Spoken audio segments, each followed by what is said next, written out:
Does Monday at the office feel like a storm? Not with Microsoft Copilot. That feeling when Copilot gets everyone up to speed instantly? It's sunny again. When Copilot simplifies complex data so your teams can act, that sun's shining on a beach. And when Copilot uncovers hidden insights, you're on that beach with your people, and you find buried treasure. That's Microsoft Copilot. Learn more at Microsoft.com/AI for all. The regular season is heating up. New stars are emerging, and that means more opportunities to win up to 25 times your cash on Prize Picks, the most exciting way to play daily fantasy sports. Just select 2 or more players, pick more or less on their projection on a wide variety of stats, and place your entry. It's that easy. Let it fly to turn $10 into $250 with just a few taps. Easy gameplay, quick withdrawals, and injury insurance on your picks are what make Prize Picks the #1 daily fantasy sports app. Watch your favorite players and get paid doing it this basketball season. See your entries make progress during the game or make new entries for the second half and the fourth quarter. 3-pointers, assists, rebounds, and everything in between are yours for the taking. Join the Prize Picks community of more than 7 million players who have already signed up. Right now, Prize Picks will match your first deposit of up to $100. Just download the Prize Picks app and use code GET100. That's code GET100 on Prize Picks for a first deposit match of up to $100. Prize Picks. Pick more, pick less. It's that easy.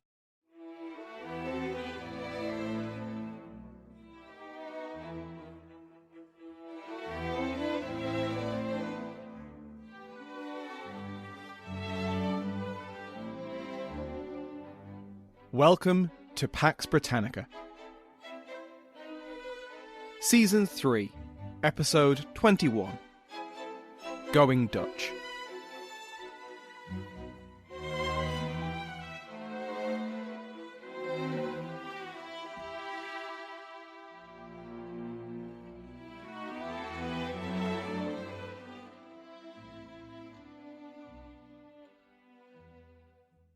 Welcome back to Pax Britannica. I'm your host, Dr. Samuel Hume.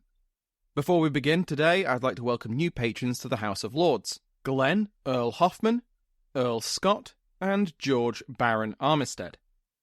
The new Earls have access to the bonus content, and all patrons get their own premium RSS feeds that let them listen to the podcast without ads. Go to patreon.com/Pax Britannica to find out more. Last week, we saw the end of Prince Rupert's naval war with the Commonwealth of England. The German prince, cousin to Charles II, had spent 5 years at sea, seizing ships, raiding coasts, and generally keeping the flame of the Stuart cause alive.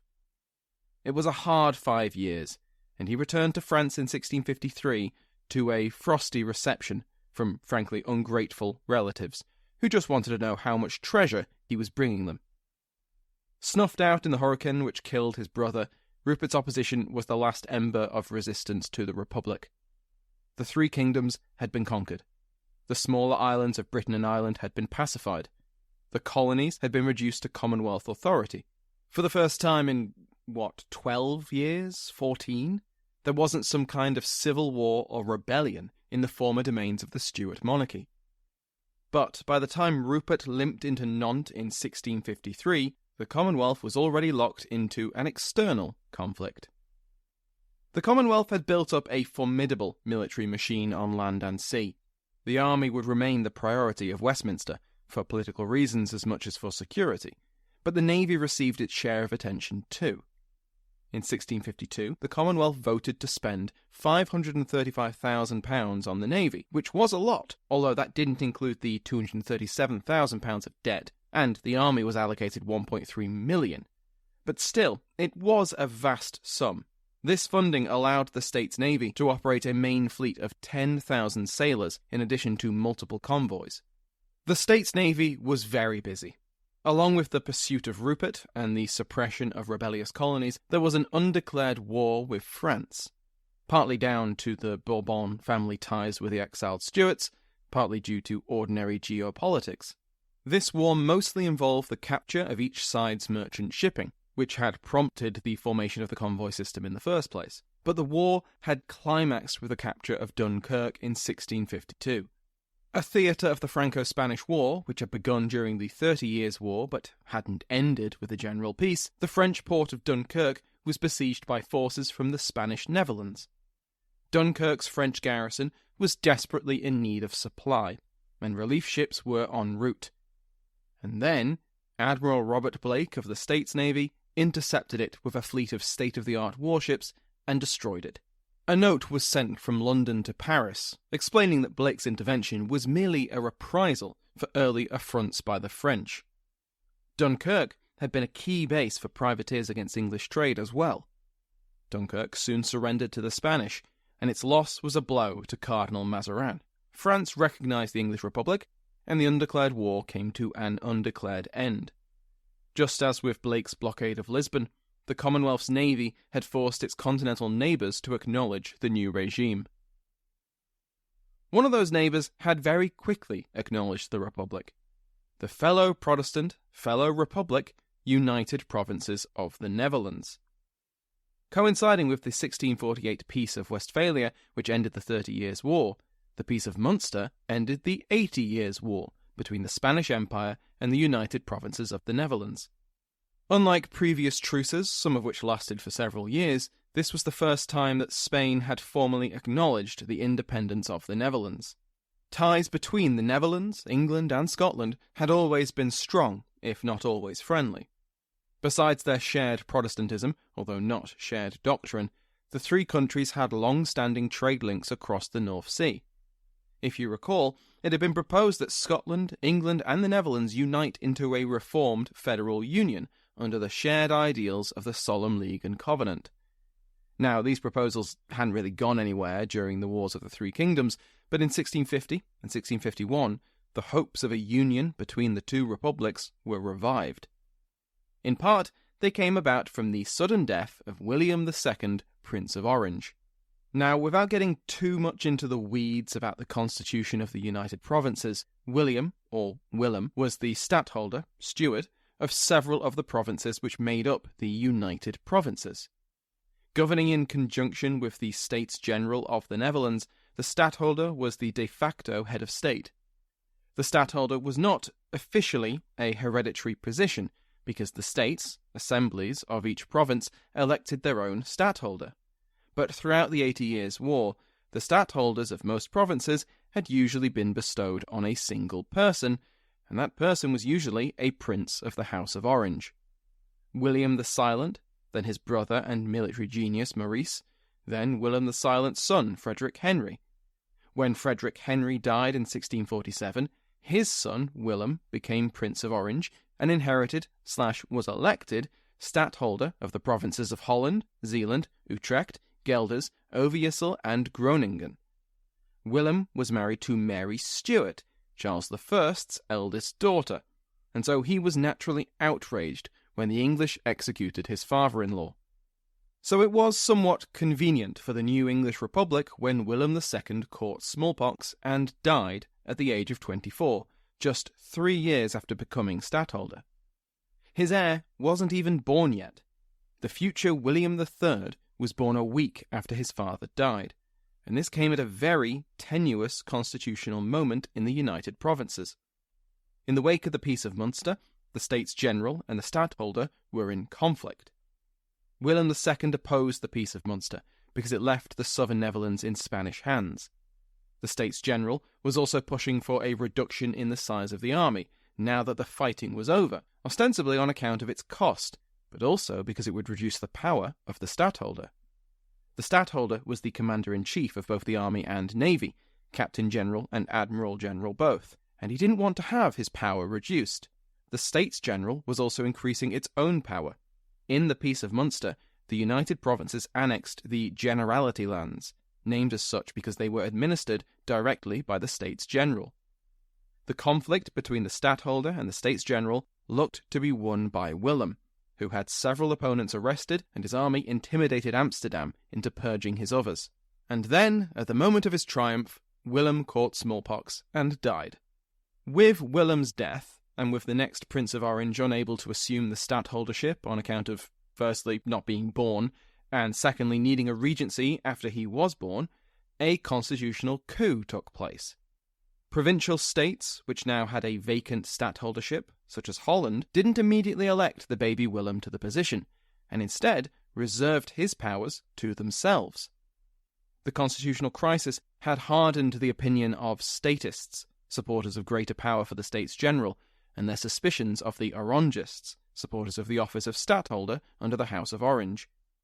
The danger posed by an overmighty executive had just been made very clear, and any regency of the young Prince of Orange would include figures who had been heavily involved in Willem's successful coup.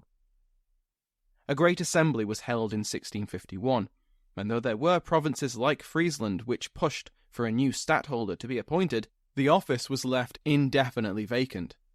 Not abolished, but for the next 21 years, the United Provinces of the Netherlands had no overall stadtholder. The States General also formally acknowledged the Commonwealth as a legitimate government. This is all to say that there were hopes in London that with the House of Orange out of power and the Dutch Republic looking increasingly republican, the idea of union could be revived. With this hope in mind, the Council of State sent Oliver St. John and Walter Strickland as their ambassadors to The Hague. The most immediate aim of their mission was to secure positive relations with the Dutch, mostly so they'd stop supplying royalist forces in Scotland and stop supporting the exiled Stuarts. If the mission went exceptionally well, and a union could be agreed, one that bound the English and the Dutch together in religious, republican, and commercial unity, then the sky was the limit.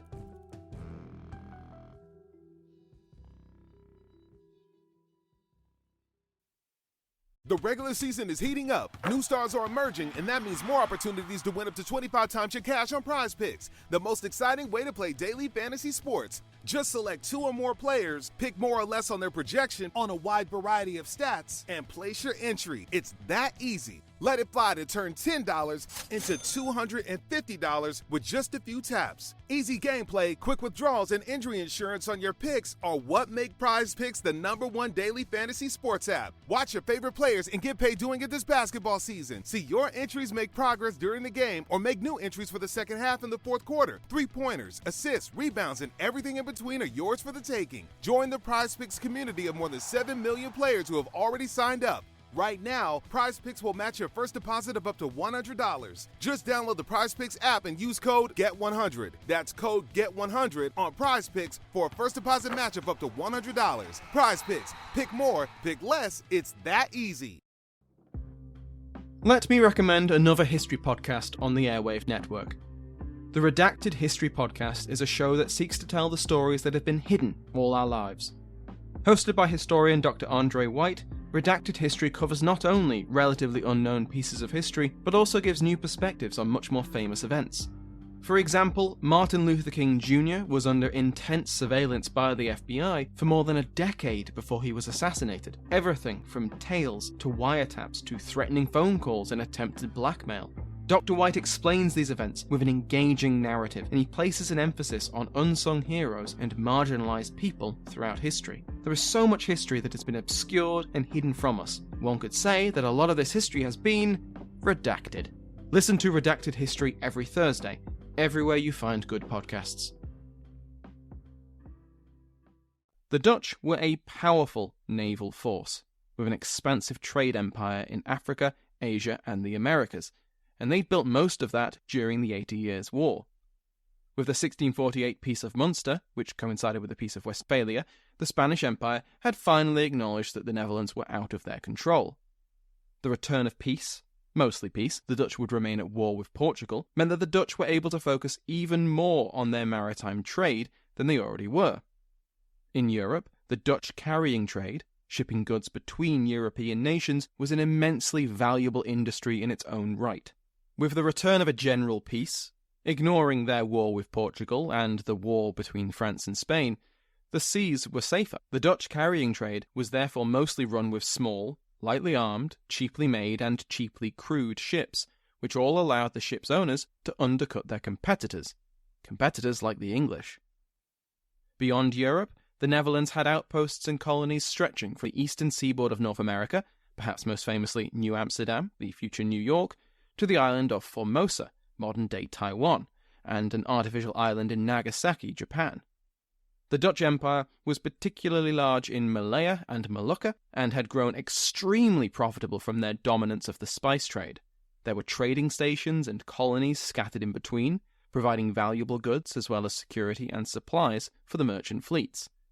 By 1650, the Dutch colonial empire had overtaken the Portuguese. In fact, in several places, the Dutch had seized Portuguese colonial holdings or usurped the trading rights of their Iberian competitors from local rulers. All this maritime activity had government backing. The financial systems of the Netherlands, the banks, the insurance companies, were some of the most advanced in the world. The States General made favourable deals with other powers, such as Denmark.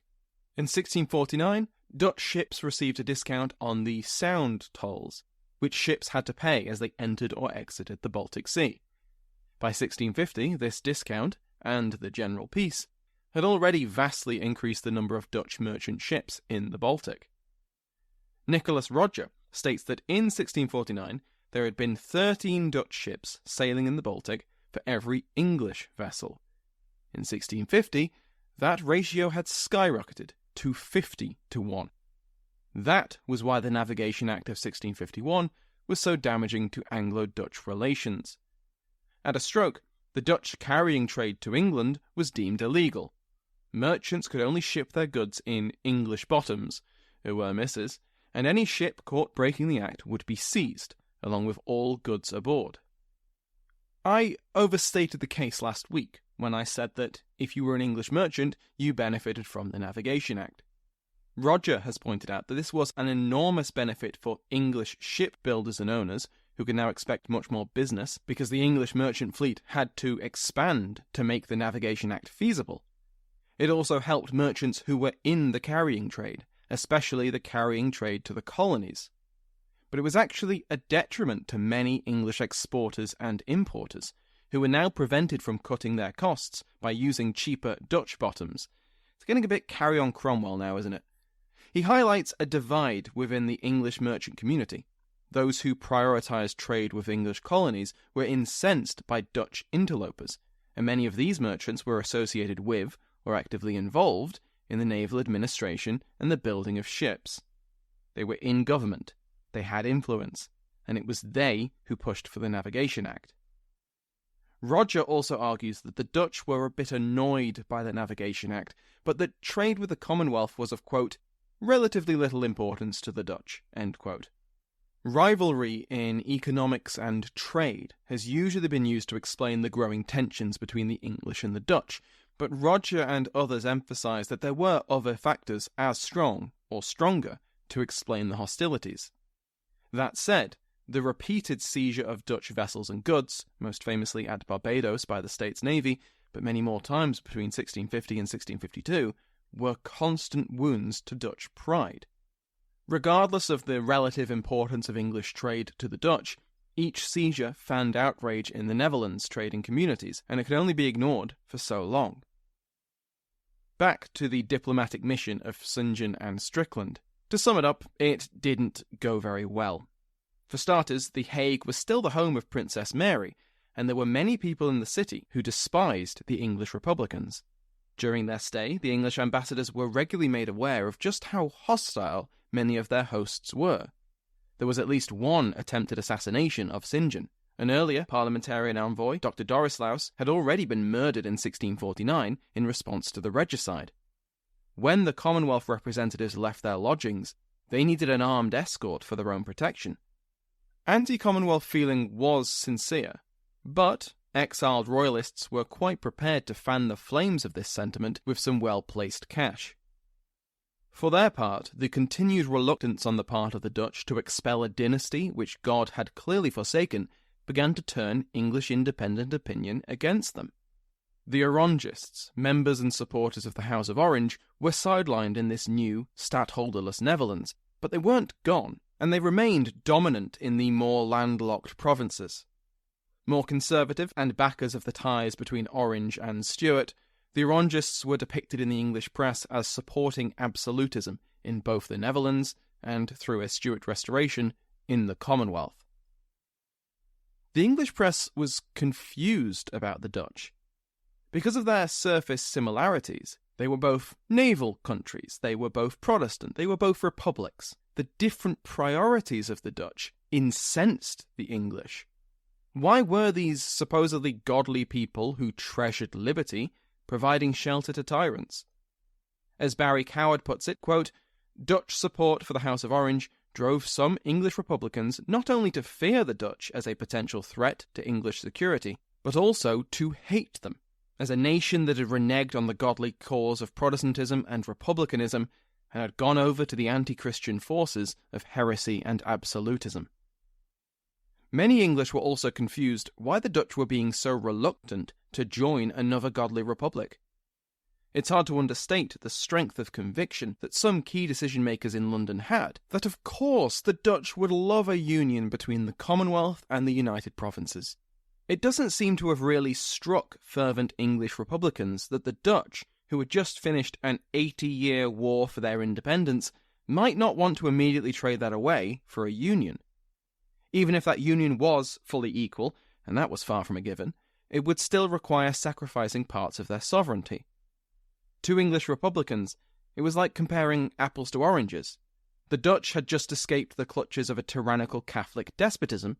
They were being offered a blessed union of liberty and Protestantism. When the Dutch resisted these overtures, the only reasonable explanation was that they were simply too greedy for earthly wealth. They had turned their backs on liberty and were apostates. Add to this long-standing material grievances, the dominance of Dutch trade, and historical tensions, such as the Amboina massacre, and you have a recipe for conflict. But Alan MacInnes has argued that, despite the difficulties, St. John and Strickland had made good headway in The Hague. After they left in June 1651, Dutch representatives travelled to London to continue the discussion. In his words, quote, a commercial treaty underpinned by a common Protestantism appeared to be on the brink of conclusion by April 1652. End quote. Unfortunately, that was not to be. Whether or not the hostility between the two nations would have been smothered by a successful treaty, the North Sea was a tinderbox by spring 1652. All it needed was a spark, and that spark came in May. England had long claimed sovereignty over the seas, and when travelling in English territorial waters, it was demanded that foreign ships strike their colours as a mark of respect to passing English vessels. A Dutch convoy, under the protection of Admiral Martyn was sailing through the English Channel, when it passed a fleet of English warships under Robert Blake.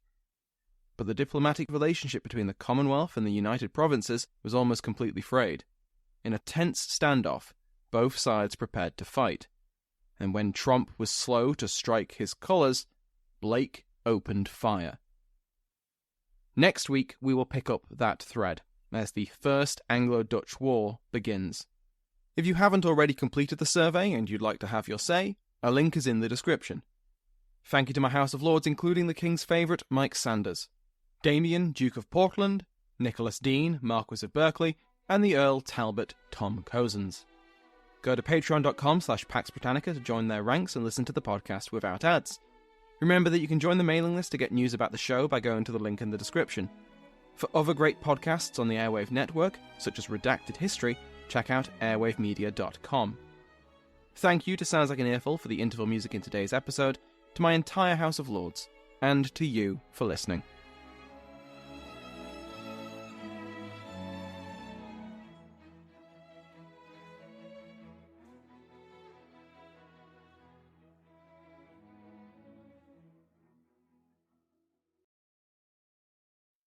Fargo, the new virtual assistant from Wells Fargo, makes banking faster and easier. Like this. Fargo, what's my checking account routing number? And this. Fargo, turn off my debit card. And this. Fargo, what did I spend on groceries last month? And that's just the beginning. Do you Fargo? You can in the Wells Fargo mobile app. Learn more at wellsfargo.com/getfargo. Terms and conditions apply. Your mobile carrier's availability and message and data rates may apply. Wells Fargo Bank, N.A., member FDIC.